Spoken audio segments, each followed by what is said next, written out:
Are you ready? Oh, yeah! From parts unknown and into your home, this is the Groovy G Championship Belt Podcast. Now, here's your host, Groovy G.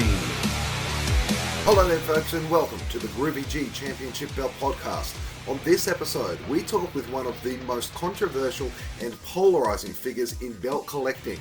I'm talking, of course, of Mr. Adam Icon Gibbons. He's coming your way right now. You're watching the Groovy G Championship Belt Podcast. For your official Groovy G Belt Podcast merchandise, check out www.groovyGshop.com. Adam Gibbons, Icon, welcome to the Groovy G Championship Belt Podcast. How are you? How are things down under, Groovy? Oh, mate, every day is a good day for Groovy G. Hey, starting things off, how and when did you get into collecting title belts? Collecting, as in the day I marked out or the day I actually said, I want to know more about it, what do I need to look into? Well, let's go the day you first saw a belt and you thought, man, that thing is beautiful. 97, the Outsiders. There was I can't remember if it was Zabisco or Heenan, and it was the whole, they had new ones made, and I remember the quote, oh, he went to a jeweler, you know, and by looking at it, the way it was glistening, you had what we call the nugget filler look on it. I marked out. I was really in that believability of, you really go to a gold jewelry person to get that. And that whole storyline of them having them made and they're as good as what WCW had, that marked me right there, and that started everything. And we talking about the Jamar WCW tag team belts here? The original, the smaller version, the V1s before the secondary ones came out in the tournament. Yeah, the Jamar, first version of that. And what made you decide to think, hey, I want to look a little bit more into title belts? That came on later. That was much, much later. It wasn't long after that, because that was in mid-97, and went on 98. Then you had the night after WrestleMania, the Oval Intercontinental by Jamar. That done me in right there. That really made me, I really wanted to learn more about it. But I really didn't have time for it. I was just so busy back then. I was doing things, first marriage, a lot of stuff going on. It wasn't until later on, until I had time, that I actually said, I was like, what's the deal here? Because I remember the old Beltster Jamar page, but I never really, I knew that guy had made them, but I never knew any more about it. And I had stopped there, but I picked it back up 2009, 10-ish. I was watching some old stuff, and I really started wanting to, what's the deal with these? How are these made? And that's when, lo and behold, I clicked the search button, and that brought me to Belt Talk as what I refer to as shit talk. Okay. Now, this is going back a few years. What was the belt collecting hobby like when you first came into it on Belt Talk? Did you join any other forums before then? Because I know there was the Flair for the Gold was a forum before Belt Talk, and there was also some Google or Yahoo sites or something like that. This was after those Google, the Yahoo. Belt Talk had been around, and that would be something more for their side, say how long they'd been around. I wasn't sure. They'd been around a while. And I hadn't knew anything about Flair for the Gold and Crucian and those guys until after the Belt Talk, after I forget who it was had mentioned them. It was straight to Belt Talk, and then I later learned of Flair for the Gold, Fabian and all after. That's usually the way that most collectors come into the hobby. They'll do a search and they'll stumble across Belt Talk. What was your initial reaction to Belt Talk, that belt collecting community, at that first time? Well, coming in, you're bright-eyed to it. You don't know much about anything, and you came in. Back then, I was an artist, but I never really, it's been a long time since I've done any drawings, anything like that. And looking back at some of my first stuff, you can laugh, but from my point of view, was everybody was nice. You know, they at first, and I had an idea of something I wanted done, and at first it was okay, and people were respectful and everything. But it seemed like the more you was there, the more questions you had, and it started all this secrecy stuff. It kind of went down this dark avenue, and it was, oh, no, or you're this, and it really went from there. So I remember I joined Belt Talk probably only a couple of months after you did. I remember some of your posts, you were really quite knowledgeable right from the start. And at that particular time, bootlegging of Jamar belts, that was seen as being okay because Jamar had taken a lot of orders off people and not had delivered. Whereas bootlegging any other manufacturers, that was a real big no-no. And to me, that was already sort of some funny sort of double standards maybe, or different sort of rules to play by. Exactly, and that was something that, because back then, the only thing that was acceptable was a winged eagle or a IC or a tag. And that was when Milliken and Midwest had the whole license deal for that. Anything other than that, you never saw nothing. Unless it was a custom, maybe something along those lines. But to speak of a bootleg, that was taboo. That was, even though it was accepted to do it to him, by them, they still held that under this word called kayfabe. Whereas you knew it was public knowledge, but you never talked about it in the open. And to me, that was so stupid. And that whole premise or theme, that it was just, it irked me so bad. It just irked me so bad. You just don't know. Did you have any title belts collection at that stage? Did you have replicas or stuff like that at that particular point in time? I had gotten my cousin for Christmas one, but by this time I had met my new wife. We had been married, and it was going from there. Her brother liked wrestling a lot, and here I am in my phase trying to learn about it, and that kind of re-kicked off everything. So up until then, no, but from that point on, it built from there. Now, the questions that you were asking on Belt Talk, they were a lot about how belts were made. So it's more of, because I think before you started asking those questions, it was really still left in the dark of how belts even got made. But you started asking questions about acid etching, and all of that kind of stuff was completely new. You started asking questions about leather and leather work and the leather tools that were used on belts. You started asking questions about plating and gold plating and how the whole plating process worked. And you also started asking questions about how the art worked and how the classic designs that Reggie Parks had made was actually from clip art or from different artwork. See, a lot of collectors at the time probably would have thought that Reggie just drew the pictures from scratch, but it came from somewhere else. Right, and that's one thing I will say good about Dan and the owner, that he kind of, I don't know, looking back, if he saw potential there in me for maybe something future or not. He kind of took me under his wing privately and was explaining all this stuff, and he would end at artwork, it's got to be vector, but he wouldn't go into detail about that, so I'd have to start learning about that. Or, no, it's gold-plated. Well, if it's gold-plated, what's it made out of? Well, it's made out of zinc.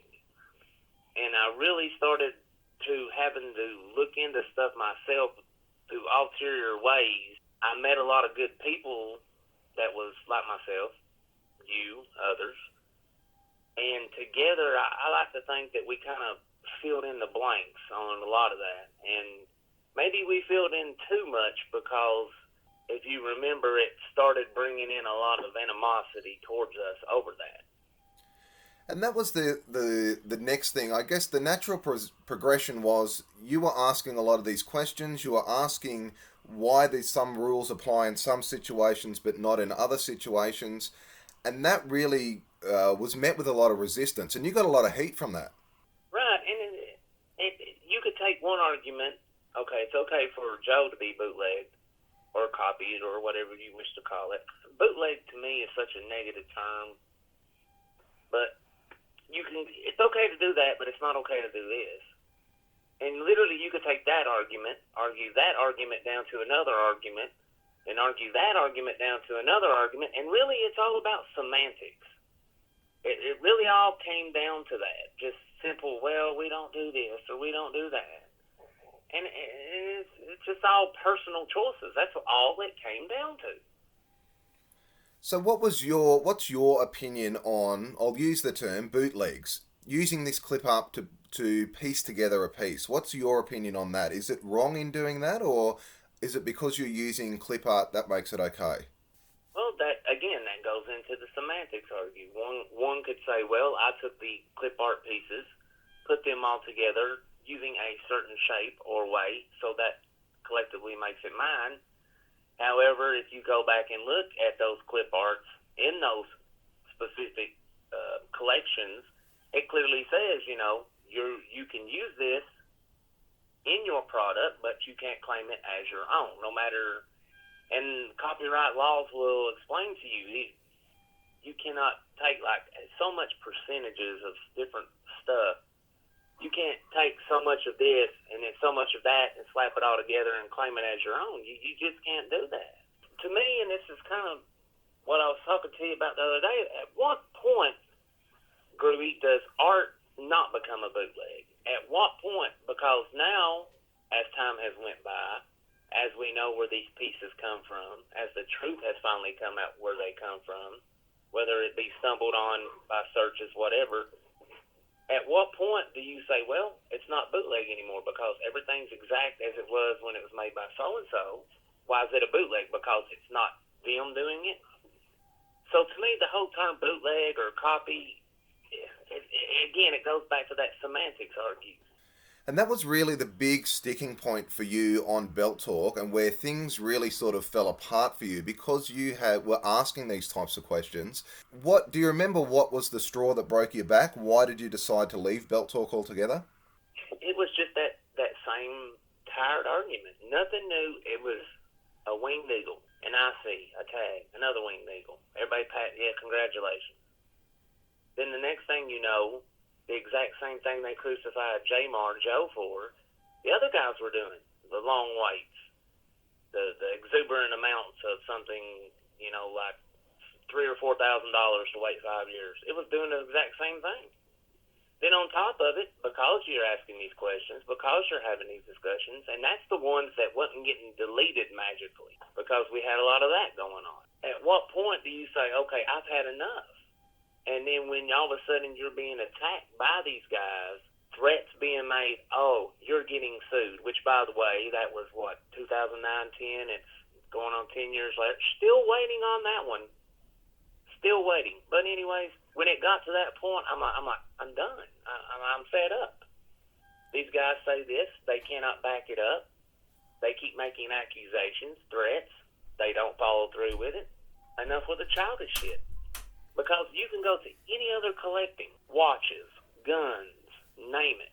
Nobody acts like that. Nobody threatens each other like that. All this stuff's going on behind closed doors and private messages. They know it was going on. They openly admit it. It's okay to do that against Joe. He ripped people off, wink, wink. But if you took the argument out across for any maker, that's when it became a problem. Because they had great ideas and things that they was trying to get done that they didn't want nobody to know about. Now, you were the first person that I know of, at least anyway, that decided to go and make your own belt forum. That was unheard of. Well, we had to do something. I knew I wasn't alone, and I knew that there was a lot of guys that were kind of fed up, or at least pretended to be. So it came to the point of, why not just start this, have a place where people can go and just talk about these things and do these things and even have a private area where nobody can see nothing, and that way these guys can still do this and not have to get those same old threats of, oh, you're going to get sued, or this maker's coming for you, and blah, blah, blah, when the whole time they didn't know nothing. But to do that, to give them something, to not have to worry about the same old it's a winged eagle, yay, the monotony to escape all that. And did having that secret area, we're talking about Championship Marks here, that was the name of the website. Did having that secret area, was that to try and include everybody, or did you think that Belt Talk maybe had secret areas that you weren't a part of that group, perhaps so you made your own? It was kind of known, but it wasn't known. They had always done the bootleg stuff, the non-official stuff, through private means, in the original Belt Talk. So, to me, I wanted to have something where these guys they could have all that plus more, and they didn't have to worry about being threatened and all that nonsense. But it kind of goes back to where these guys, the original guys at Belt Talk that were making the threats, that were doing this and doing that, they couldn't stand it. They had to put a stop to it. They had their empire. It was secret. Yeah, I knew about it because they tried to bring me into it. That was another reason I left, but I didn't want no part of it. I didn't think it was right. So let's take that guy down. Let's go get Icon. Let's go get Adam. To the point to where they were using guys, and the guys that they were sending over or acted like, oh, I'm tired of that threats too, were giving Dan their login and he could see everything. I mean, that's how low they would stoop or how far these guys would go, to the point to where they would do anything and absolutely everything they can to put a stop to you just trying to bring some light on stuff and to do away with that old mentality and that old ignorance of, oh, not that, They couldn't stand it. It ate them up. And did that affect you personally? Well, it kind of was just like another, why? And I know there was a few more guys try to go on after that and try to do their own things, and they ended up in the same results. It's just that it's never going to change until, and like within a past couple of years, I realized it's never going to change until the guys in collecting want it to change.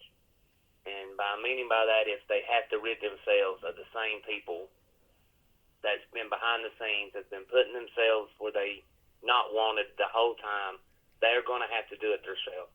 And until those same people are gone, they're going to be dealing with the same amount of garbage and lies. I mean, look at it now. Dan claims, oh, Joe sold me the rights to his stuff. So now it's okay. It's okay for him to make them. But anyone else back in the day, remember, oh, it's okay because he ripped them off. But now it's not okay because he has it. Do you see what I'm saying? That sort of two-facedness. So until collectors say, I've had enough, I want to be done with that, to get rid of that completely, to get rid of the guys that's in that, it's always going to be the same. And that's why I just said, I've had enough, I'm tired of it, I'll do my own little thing on the side. The friends that I met, like yourself and others, we'll keep our friendships, and we can keep that. We don't need that no more. We don't have to be part of forums no more, at least for me. I don't need that. I've got my friends. I know who you are. We can do our thing and still not have to be involved in all that. Why do you think there is so much secrecy and so much behind the doors stuff in belt collecting? Is it because it's an expensive hobby? Is it because it's based on wrestling and people like to sort of imitate the wrestlers and keeping kayfabe and that kind of stuff? Why do you think there's so much backdoor stuff in it? You got two mentalities. You got that collector kind of wrestling, the kayfabe thing. They want to keep that. But at the same time, you have these players, and I'll tell him, like Dan, he's money hungry. If you'll notice, every post he makes, he calls people customers. He refers to people as possible customers or this or that. The whole entire time I knew him, that's all he thought about. Money. That's how he tries to get away with things. He tries to buy his way through everything. So for some like him, it's about money. He sees himself with stars in his eyes thinking he's going to be the next Reggie Parks.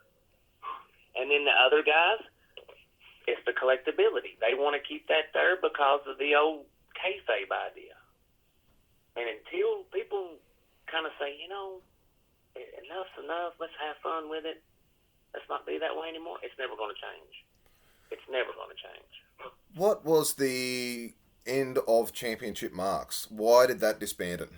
Between the infiltration of those people coming from where they was not wanted from to the backbiting, it literally moved itself over. It literally went from there to there. It all came, whether you wanted it or not, it all came from there. You even started getting threatening emails behind fake accounts, but it happened. And at what point you say, I want to keep doing this? You know what I'm saying? It was enough. You know what I mean? And why do you think there was that sort of really nastiness in the hobby, which is meant to be people sharing their same common interest in collecting belts? Why was this nastiness? Do people just like the drama? Again, I have to go back to the whole, they had an empire. They had their little secret empire, and it's still there. I guarantee you. In private messaging, that's why I remember telling people long ago that I had it was between me and Dan, and it was a U.S. belt. And he had sent me pictures of an actual Jamar. Back then, I didn't know the difference, and he claimed, yeah, that's my art. It's going to be like that. But it was I thought it was in my email. Turned out it was at the forum, which I'll never get a hold of again. It's that empire. It's that secret. People like him that want the money, they want the power. I mean, when you have someone who inserts themselves on eBay, people's personal listings, away from all that, claiming he has authority to do this and do that, putting himself where he's not wanted, not just him, other characters as well, because they're breeding these new guys coming in to go under that same mentality, to keep that elitist kind of clan way of thinking going. And it goes back to what I said again. Until people are finally fed up with it, it's not going to change. When you were doing your research to find out how belts were etched or how belts were plated or even the artwork, how did you go about doing that research? A lot of Googling. When I found out it was zinc, and then it's the same process as if you go to like an older building, you'll see a plaque on the wall. And that plaque is, you say, blah, blah, blah, established, I don't know, 1897. But, you know, the lettering's raised. Kind of like when you go to a bathroom, the braille for blind people, the logo on it. That's acid etch zinc. It's the same process. And it was really, you got to give it up to Reggie for thinking of taking that process and the gold plate it and slapping on some leather. That's pretty ingenious to come up with that idea, to use that type of sign technology to make something like awards and stuff out of it. That's pretty smart. And what about the actual artwork itself? The line drawings, the clip art, even those terminologies were difficult to come across. And if you're doing a Google search just for wrestling belt art, you won't get a lot out of it unless you put in things like line cuts or line drawings or things like that. How did you come across those specific books? Because you found actual stuff, like the real stuff that Reggie Parks used. Well, that was later on. That was a lot of sleepless nights. Better part, I think, even you remember, better part of a year looking for that eagle. That was something that Vector, I knew that things were made out of what was called Vector programs. And actually, anyone listening, I encourage them to learn about that. It's a process created in the 80s, whereas no matter how far you zoom in, it's not an actual line like you would take a pencil and make a line on a piece of paper. It's actually, say, 2 points in space, whereas no matter how far you zoom in on said space, the line remains the same. So you don't get those jagged edges. So everything is clean like it's supposed to be. But learning from that, then you go, there's only a couple of programs that could have done that back in that day, which was Illustrator or CorelDRAW. I started with CorelDRAW, hated it, stepped up to Illustrator, more robust, took time to learn. But once I did, I wouldn't turn back any other way. As far as each of the pieces, the biggest kaboom, the biggest mind-blowing part was when I found the wrestlers, the little individual wrestling holds, etc. And I finally broke it down when I was searching on Google. I searched headlock. I remember that one wrestler on the NWA US. So I searched headlock illustration. By putting illustration, that kind of takes you back to books, drawings, schematics, that word illustration. And that really opened it up, and I was scrolling down. I already knew what it looked like, and there it was out of nowhere. And from that one, it said it come from, I think, from an Encyclopedia Britannica or something like that. And Dan tried to say, well, it comes from a French dictionary, 1909, it's got a 100-year copyright, blah, blah, blah. And I'm like, if it's got a 100-year copyright, 1909 to 2009 is 100 years, so technically it was copyrighted when Reggie used it.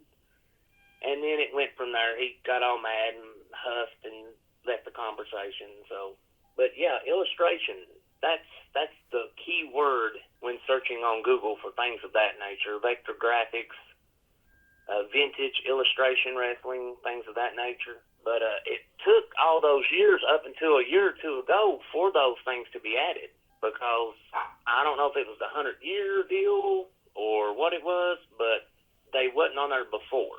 What's your opinion now on using those? You had the real clip art, the real stuff that he used.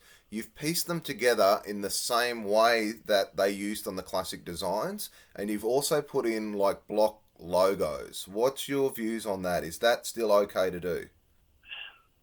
I always tell people, don't go out here making a bunch of stuff, because that, that's how Dave lives. Dave Miller, that's how he makes his living. Don't mess with Dave. Don't mess with so-and-so. Don't mess with Randy at top. Leave those guys. That's how they make their living. If you want to have something, made for yourself, by all means, go ahead. When you're out here mass-producing something, selling left and right, that's a different territory, especially when WWE owns the WWF logo. They don't own the Scratch logo, but still, it's not right. I mean, yeah, technically, they've yet to prove to own any of those older designs. They copyrighted the ROH designs for the lawsuit. In my opinion, they done it just for that lawsuit. And if they do win that lawsuit, it'll only be because Figures or whoever the deal was admitted that they own those said designs. But as far as having something made for yourself, what's that going to hurt?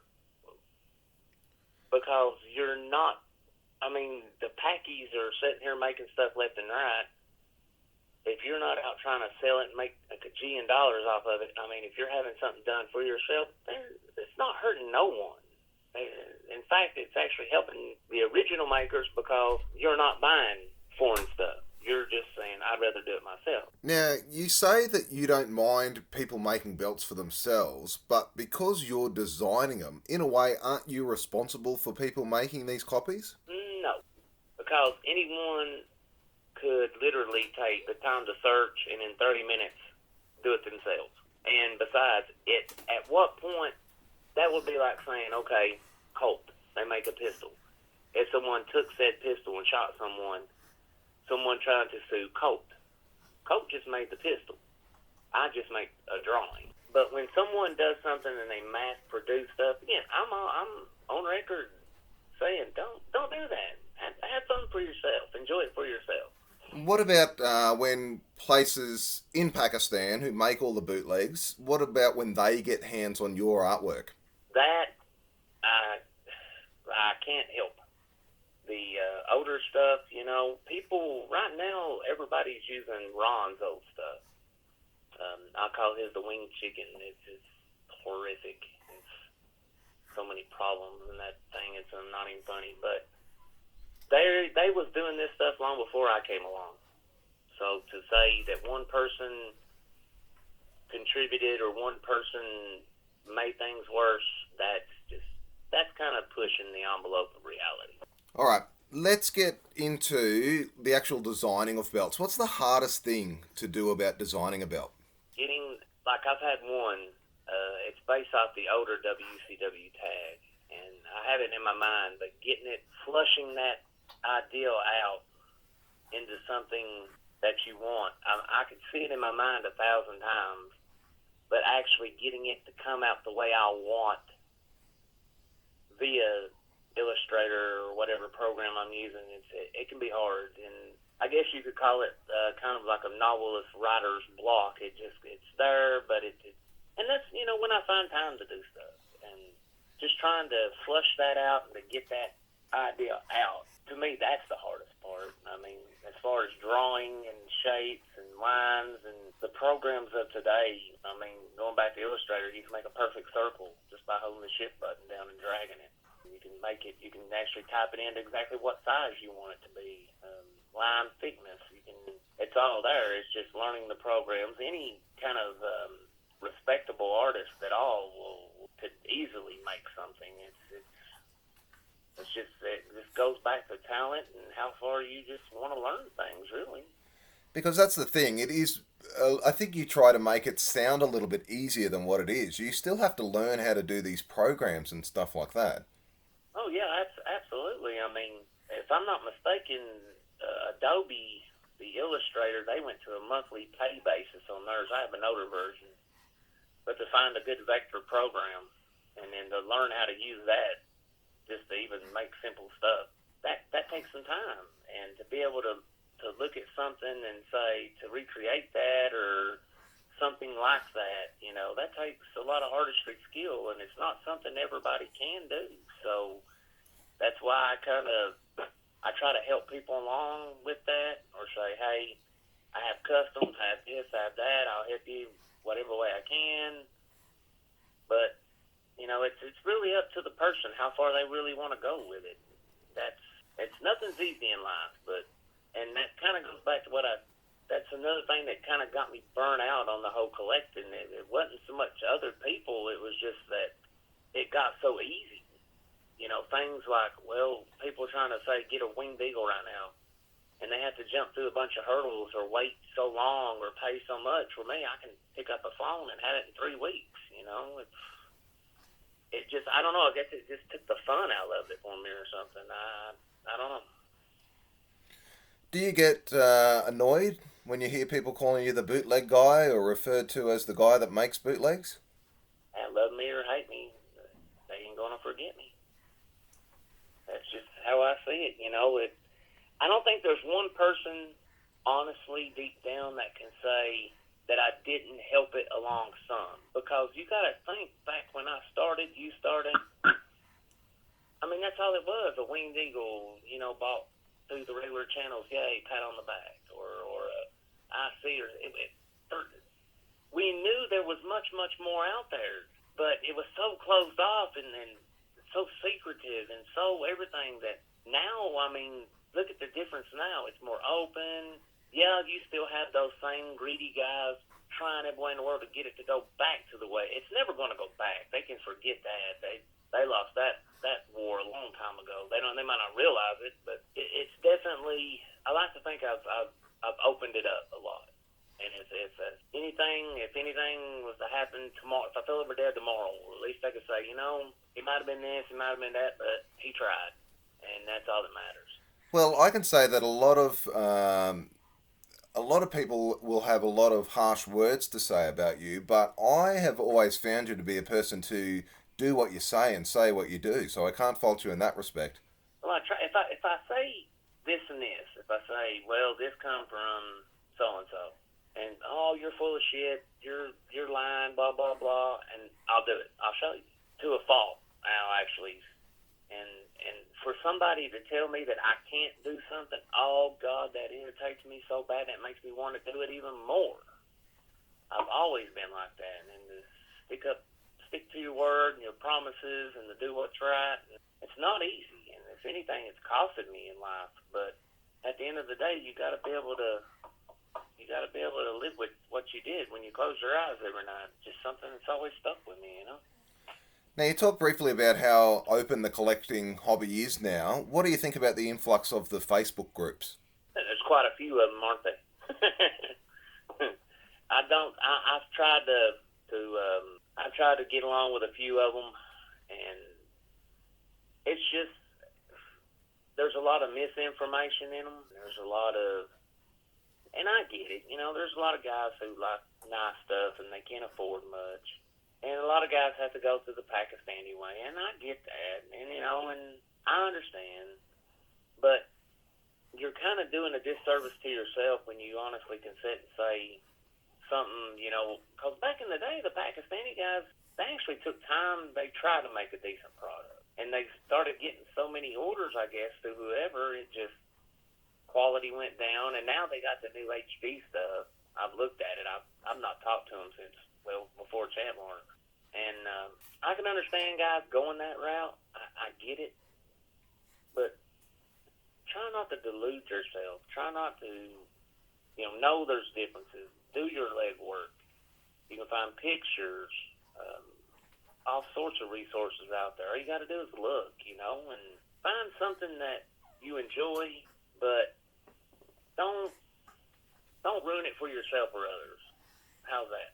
Okay, let's change pace here a little bit. There's got to be something positive about the hobby. So, who are some of the good guys in the hobby? Best guys in the hobby. Well, I'll tell you the guy who helped make my V6s possible, or our V6s, should I say. He definitely went out on the line, Groovy. He really did. And he's one of several friends that I consider, real good friends. I have another one, I ain't going to say. And these guys, they're about talking. They're not there to bother anybody or to carry tales or to cause trouble. They know what people say and do, and they know people hate me and all that. And they know better. Anybody that's ever really talked to me knows better. One, I could literally, and I've done it once. He offered up his account. He said, "Here, I'll change the password, and you want to look at whatever?" And I was like, "No, it's cool. I appreciate it."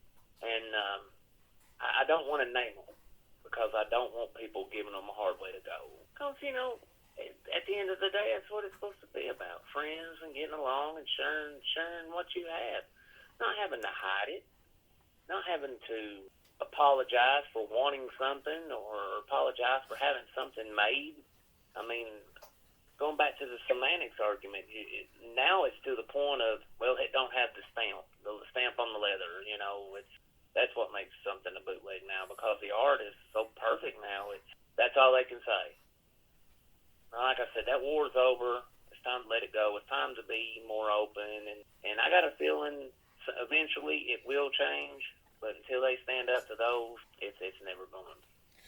Well, you didn't want to name names of the best guys in the hobby. What about the worst guys in the hobby? Have you got a pen and a piece of paper? Well, let's see here. We got racists in Baltimore. Let's see here. We got sexual predators in the UK. Let's see here. Midgets in Sweden. Power Rangers in the United Kingdom, women who are blackmail con artists in, I think, was Florida. I mean, and you got my little Yorkie and the wise Yorkie, and power-hungry, crazy people in New York. I could go on. It's just, and they all flock to the same place, shit talk. I would tell anyone just to avoid that place like the plague and stick with the Facebook groups or start your own or do something like that. Have you got any belts at the moment?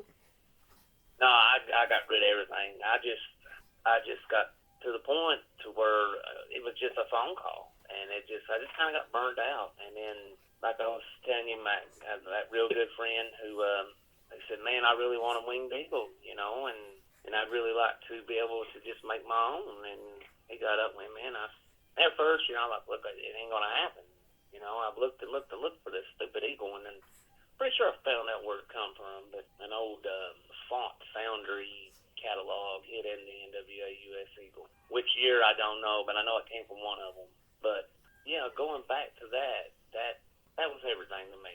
That was just starting again to me, but it's never going to be the same for me. So when I got rid of it, it's kind of hard to explain. It's just, you want to, but you don't want to.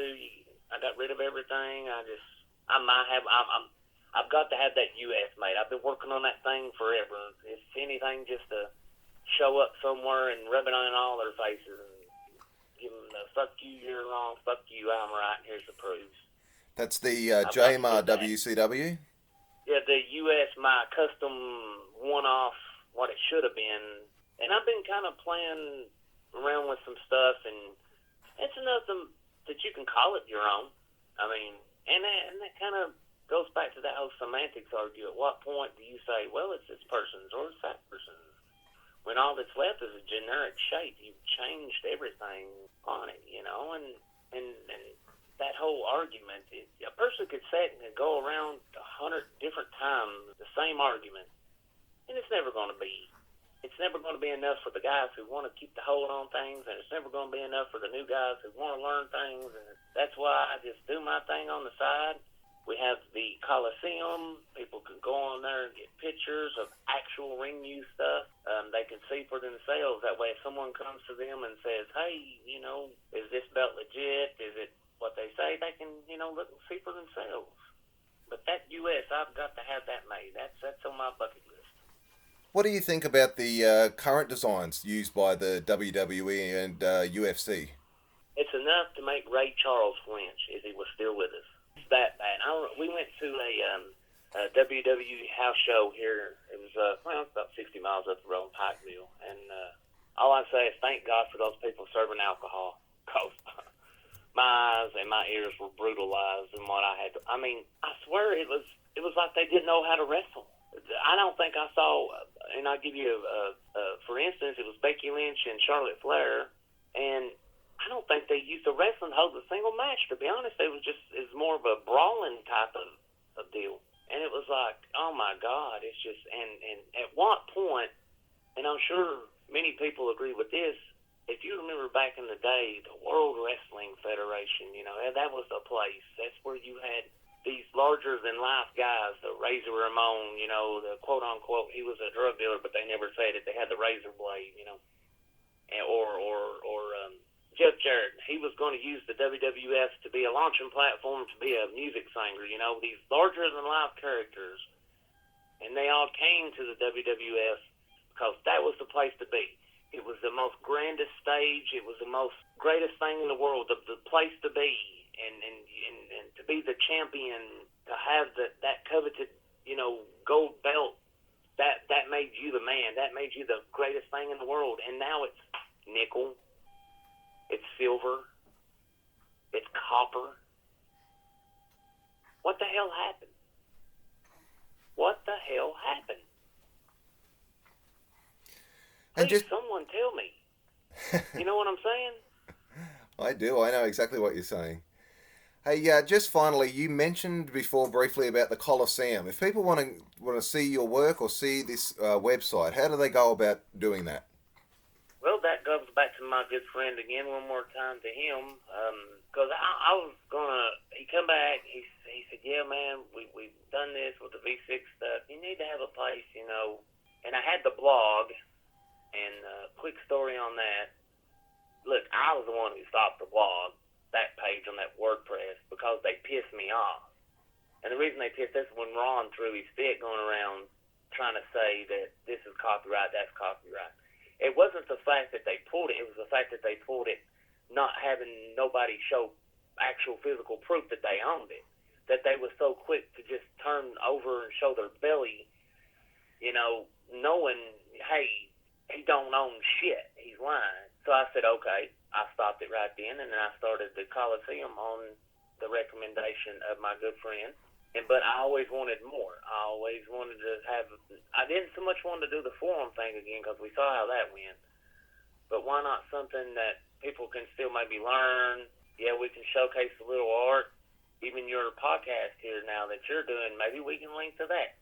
Have a little bit. Give people an option, a place to go that they can get information, that they can get pictures, and that they can see without having to deal with the same old channels of the hidden, secret, dark kind of areas that shit talk is now. It's to give them that option, you know.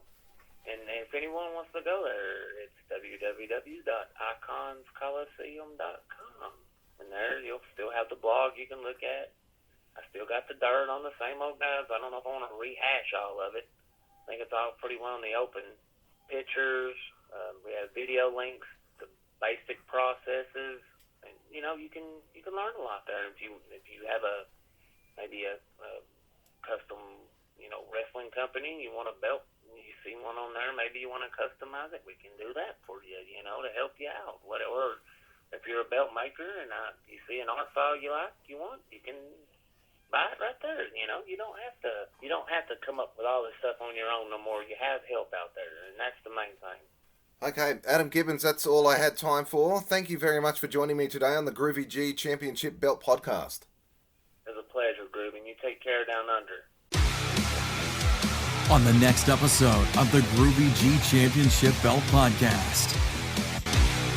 Let's get back to the belts. On the next episode of the Groovy G Championship Belt Podcast, we'll be taking a close-up look at a Jamar made WWF scratched logoed Big Eagle. Until then, make sure you subscribe to this YouTube channel so you don't miss a thing, and you can join in the conversation on Twitter at Groovy G Belt Show or on Facebook. Until then, take care. It's bye for now.